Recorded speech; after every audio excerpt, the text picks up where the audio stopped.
พึ่งตาในวัดเอ้ยอยู่เบียงจังความ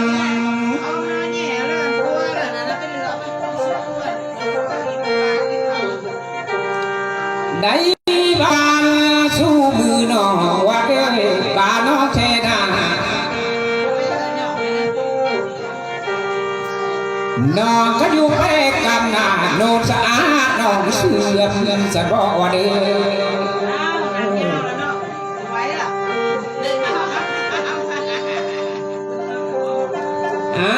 มานำมักกวนของน้องนาลาเอ้ย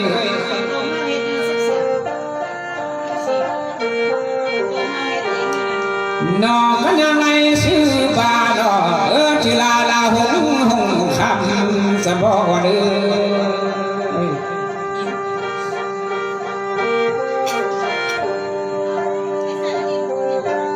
หมอลำเอ้ย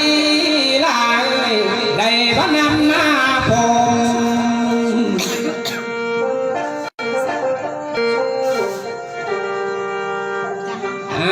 มาหมอลำเอ้ย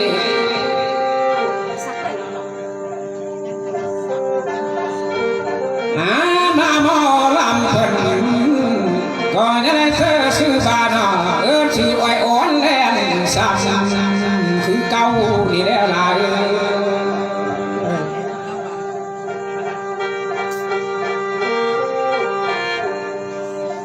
โอ้ยดี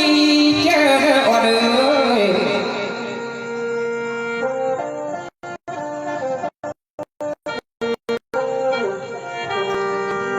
ที่เธอเดียว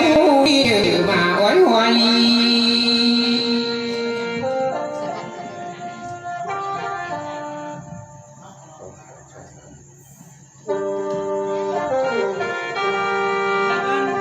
โอ้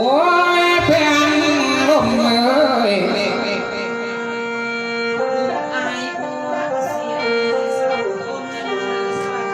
ไอ้ได้มานั่ง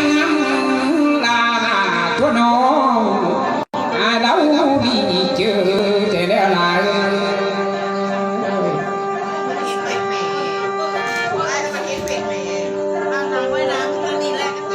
หมอลำเอ้ยลาเอ้ย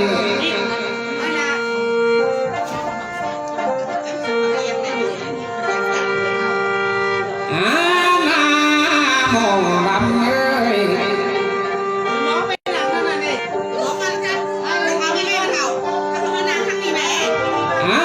น้องก็ยังไงเบาแล้วสู้สายพันแล้วเท่าไร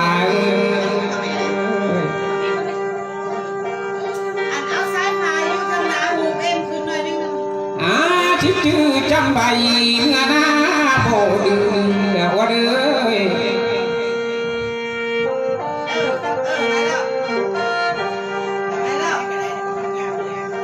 หมอลำเอ้ยลาเอ้ยได้บ้านน้องไอ้ท่าน้องพันเล่าท่าคืนโนลาย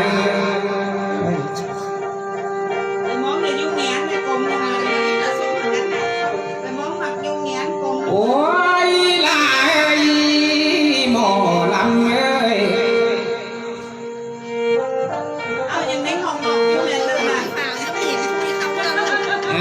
มาดีเจอแล้วว่าเด้อได้มาน้องอายนอกจังทางหาบ้าฉันก็หมอลำเอ้ย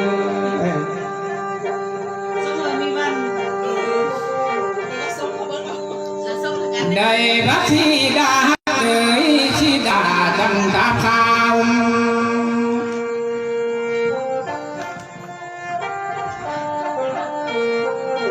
นอผู้ทางขาวอายบ่ลายบ้านแห่ตกหน้าบ้านโอ้ย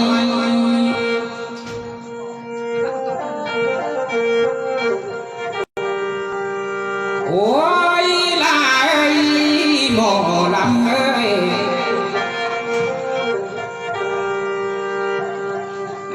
บ้านเกิดเทสาอยู่เมืองเด้อบ้าสัน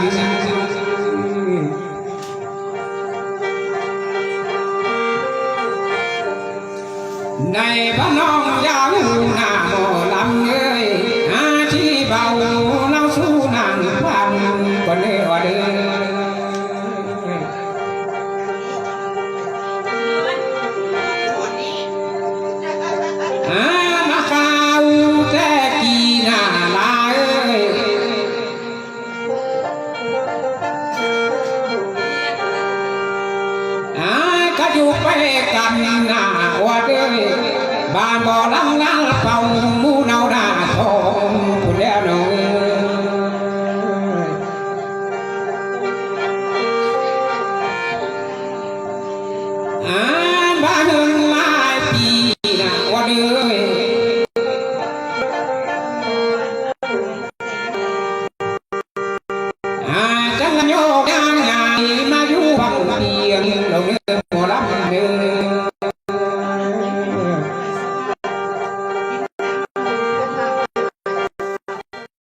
ดวงวังเตียงเราแล้วบ่รับเงิน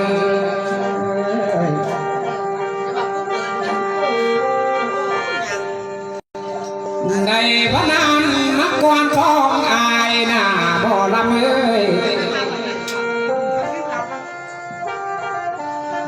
ได้บาชื่ออายเทเดออันนี้พันอื่นชื่อเอพงทองเราเนื้อบ่รับเงิน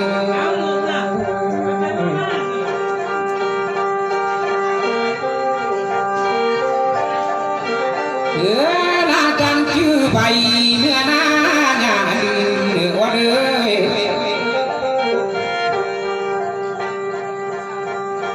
กันมาเก่าสิดื้อสิผิดดื้อเสือพื้นตั้งใบ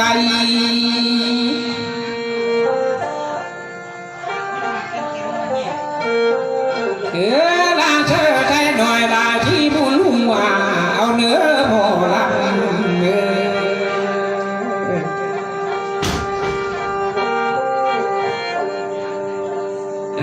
นักเจ้าผู้ว่าเงินบัวคำบัวเก่าว่าไม่เบาอย่าเล่าลงน้องก็เดินเมือง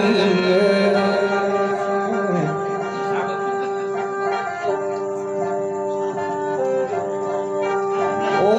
ยลาเอ้ยหมอลำเอ้ย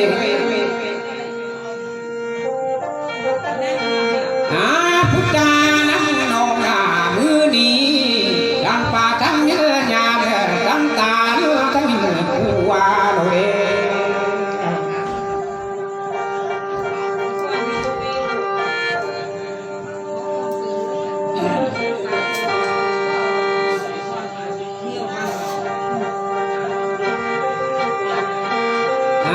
ละใจก็ยาหน้าลาเอ้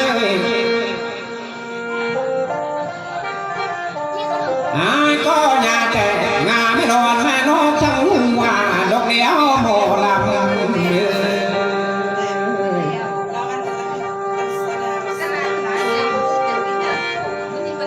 ในพระกายก็ยาหน้าลาเอ้ยงาถ้าพวน้องนำจิกขัดหัวโหงเกินดา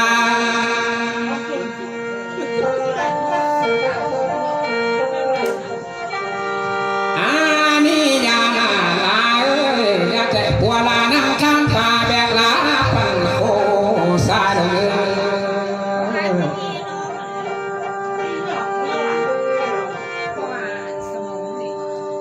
หมอลำเอ้ยน้องเอ้ย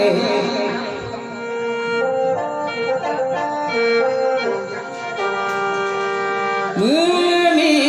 แล้วน้องเอ้ย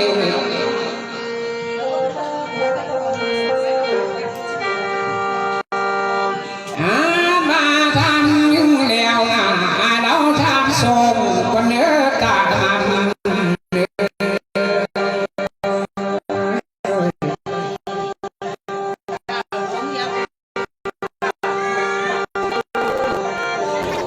ที่ตาข้าวนมหนึ่งลาเอ้ย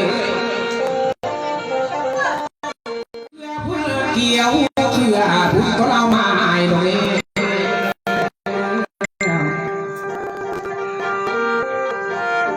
มีแต่เชื่อบ้าเกี่ยวเชื่อบ้าคนวังน้องบอกมาเกี่ยวนี้ตัวอายุป่วยเลยเป็นตัวลูกสาวใช่ได้ละมาหอดมีหน้าหอลำเอ้ยมาความหายสวยหางป่าความอาดาหางเยียนเยี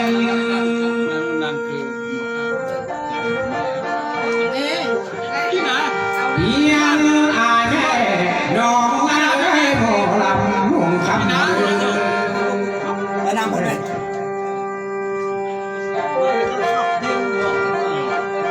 แก้วแต่ละแสนสลับเปลี่ยนอิงป่าน้อง